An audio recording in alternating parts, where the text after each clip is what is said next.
शिक्षित होने से पहले, शादी करने से पहले, बच्चे पैदा करने से पहले वे कैसे थे और आज वे कैसे हो गए हैं? वे ऐसे हो गए हैं। आप दूसरों जैसी व्यवस्था करने की कोशिश मत कीजिए जिन्हें आप संभाल ही ना पाएं।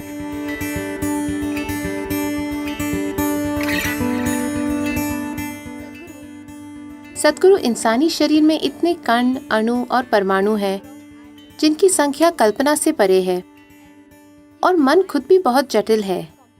इन दो जटिल साधनों के साथ किसी से सरल जीवन जीने की उम्मीद कैसे की जा सकती है?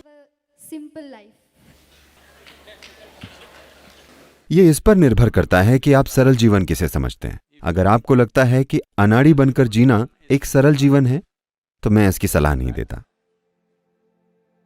लेकिन सरल जीवन का आमतौर पर मतलब होता था कि आप अपने जीवन में जो व्यवस्थाएं करते हैं वो सरल हैं, ताकि वो आपको उलझाएं ना, सिर्फ आपकी मदद करें। हम अपने जीवन में जो भी व्यवस्थाएं करते हैं उनका उद्देश्य हमारे जीवन को बेहतर बनाना है ना? आप शिक्षित क्यों हुए? क्योंकि आपको लगता था कि इससे आपका जीवन बेहतर बनेगा। कोई शादी क्यों करता है? क्योंकि उन्हें लगता है कि उससे जीवन बेहतर बनेगा। लोग बच्चे क्यों पैदा करते हैं या व्यापार क्यों करते हैं? क्योंकि उन्हें लगता है कि उससे जीवन बेहतर बनेगा। लेकिन लोगों के चेहरे देखिए। शिक्षित होने से पहले, शादी से पहले, बच्चे पैदा होने से पहले वे कैसे थे और आज वे कैसे हो गए हैं? क्या ऐसा लगता है कि जीवन बेहतर हुआ है? हेलो? वे ऐसे बन गए हैं। तो स्पष्ट है कि उन्होंने इतनी सारी व्यवस्थाएं की जिन्हें वे संभाल नहीं पाए। उन्होंने अपने संभाल पाने की क्षमता से ज्यादा व्यवस्थाएं कर ली, है कि नहीं? उन्होंने इस जागरूकता के साथ व्यवस्थाएं नहीं की कि मेरी जरूरतें क्या हैं। उनकी समस्या यह है कि वो हर दिन शॉपिंग करती है, तो मुझे भी शॉपिंग करनी है। I don't know what to shop, but I'll shop something and come because she is also shopping, my neighbor. मुझे नहीं पता कि खरीदना क्या है, लेकिन कुछ खरीद लूंगी क्योंकि मेरी पड़ोसी भी शॉपिंग कर रही है। क्योंकि वे इस स्थिति में हैं। वैसे तो जीवन के अंत में सामान आगे भिजवाने की कोई सेवा नहीं है, पर ज्यादातर घर गोदाम बन गए हैं। ज्यादातर लोगों के घरों में ऐसी चीजें हैं जिनका इस्तेमाल 1 या 2 सालों से नहीं हुआ है, पर वे रखी हुई हैं। वे ये चीजें किसी को दे नहीं सकते, लेकिन इससे उनका जीवन इतना अस्त व्यस्त हो गया है कि हर तरफ चीजें रखी हैं और घर में चलना मुश्किल हो गया है।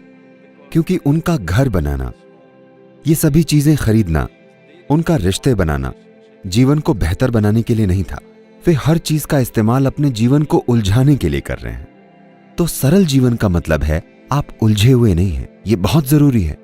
आपको मदद मिल रही है, न कि उलझन। आप जैसी व्यवस्थाएं चाहें वैसी बिल्कुल कीजिए, लेकिन ऐसी व्यवस्थाएं जिन्हें आप संभाल सकें, है ना? आप दूसरों जैसी व्यवस्थाएं करने की कोशिश मत कीजिए जिन्हें आप संभाल भी ना पाएं। आप ऐसी व्यवस्थाएं क्यों करते हैं जिनकी आपको जरूरत नहीं है? अगर आप ऐसी व्यवस्थाएं करेंगे जो जरूरी नहीं है, तो यह व्यवस्थाएं उलझन बन जाएंगी।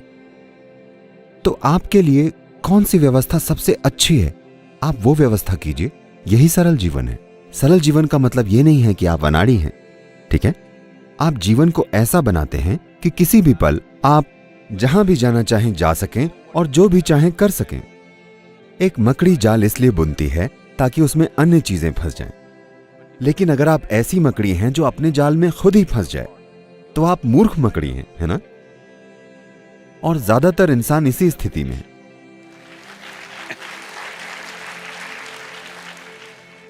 तो सरलता का मतलब है एक समझदारी भरी व्यवस्था जो आपको उलझाए ना। आप ऐसी व्यवस्था बनाएं कि अगर आप इस दिशा में जा रहे हों और वहां कुछ महत्वपूर्ण चीज होती है, तो आप उस दिशा में जा सकें। आपकी व्यवस्थाएं आपका जाल ना बने। यही सरल जीवन है।